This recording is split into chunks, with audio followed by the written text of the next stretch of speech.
Ymweliad arbennig gan Prif Weinidog Cymru, a chyfle i'r disgyblion yma ddweud eu dweud ar y pethau sy'n bwysig iddyn nhw.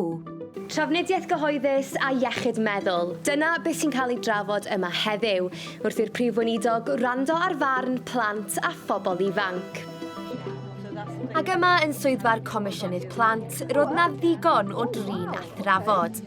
A'r criw yma o Ysgol Bro Dir ym Mhort Talbot yn barod i rannu ei barn. Heddiw rydym yn siarad i Comisiynydd Plant a'r Prif Weinidog. Mae rai pobl yn dioddef gyda iechyd meddwl a ni jyst eisiau rhoi nhw fel cymaint ni'n gallu i helpu nhw gyda hwnna. Pam wyt ti'n meddwl bod hi'n bwysig bod y Prif Weinidog a'r Comisiynydd Plant yn gwrando ar leisiau plant a phobl ifanc? Mae'n bwysig oherwydd mae rai plant yn cael syniadau dda am ysgol a trafnidiaeth a iechyd meddwl. Roedd hi hefyd yn gyfle i glywed am un o bolisïau newydd y Llywodraeth. Bydd pobl o dan 16 yn gallu mynd ar y bws am punt yn lle talu mwy am trafnidiaeth. Trafnidiaeth cyhoeddus. Ie, tocyn bws am bint o fis Tachwedd ymlaen.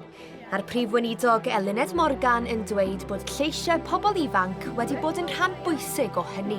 Wel, i ni'n gorfod wneud e, a mae gyda ni Comisiynydd Plant sy'n wneud yn siŵr bod ni'n wneud e.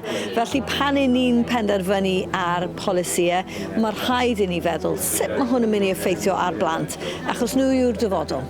Ie, dyma'r dyfodol, a chyfle iddyn nhw holi'r Prif Weinidog mewn sesiwn cwestiwn ac ateb. Be yw ti'n mynd i fod yn holi'r Prif Weinidog? Fi eisiau gofyn hi beth ydy hi'n meddwl am canrannau o pobl sy'n siarad Cymraeg yn y ardal. Pam ti eisiau holi hynny? Oherwydd yn fy marn i, mae ddim fel digon pobl yn siarad Cymraeg yn y ardal a fi'n credu mae'n pwysig i pobl siarad Cymraeg. Pobl ifanc yn trafod pethau pwysig, a phwy a oer. Falle dyma wleidyddion y dyfodol. Shwmae Su'mae neu hyd yn oed shwdi. Sdim ots sut ond dechreuwch bob sgwrs yn Gymraeg. Dyna'r syniad tu ôl i Diwrnod Shwmae Su'mae. Ac yma yn Ysgol Hamadryad roedden nhw'n gwneud yn union hynny. Mae'r rhieni wedi dod am bore coffi ac roedd yna coffi, roedd yna cacennau ac gemau bwrdd. Roedd yna gemau tu fath hefyd. Roeddwn ni'n helpu rhieni dysgu sut i siarad Cymraeg. Nathon ni actually cael un person oedd yn gallu gweud mwy o brawddegau Cymraeg a nathon nhw diolch ni.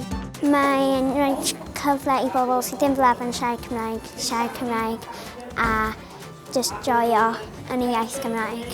Ac ymweliad arbennig gan Fardd Plant Cymru i nodi'r diwrnod. Dwi bod yn brysur iawn os yma, ydw. Thema Shwmae flwyddyn yma yw hwyl, a sydd cydlynu gyda beth o'n i eisiau gwneud i beth, sy'n gret. Chi ddim yn angen gair bach, mae Shwmae yn berffaith. Fi wedi bod i 6 ysgol newydd sbon, a yn sefyll wrth y gat, yn clywed rhieni'n dweud bod y da, nhw ddim yn siarad mwy na hwnna, ond chi'n clywed geiriau bach Cymraeg drwy'r dydd. Na'r prif beth, pethau bach, camau bach i llenwi'r wlad gyda Cymraeg. A'r neges yn glir bod y Gymraeg yn perthyn i bawb ac mae'n bwysig ei rannu. I fi yw'r teulu fi ddim yn siarad Cymraeg lot, ond nath mam a dad roedd mewn ysgol Cymraeg a fi'n meddwl mae'n really dda oherwydd fel mae rai pobl fel yn trio tynnu'r iaith i ffwrdd ni a fel ddim yn hoffi ni siarad o. Felly ar ddiwrnod Shwmae Su'mae neu unrhyw ddiwrnod arall yn y flwyddyn, beth am ddechrau pob sgwrs yn Gymraeg? Shwmae, shwmae,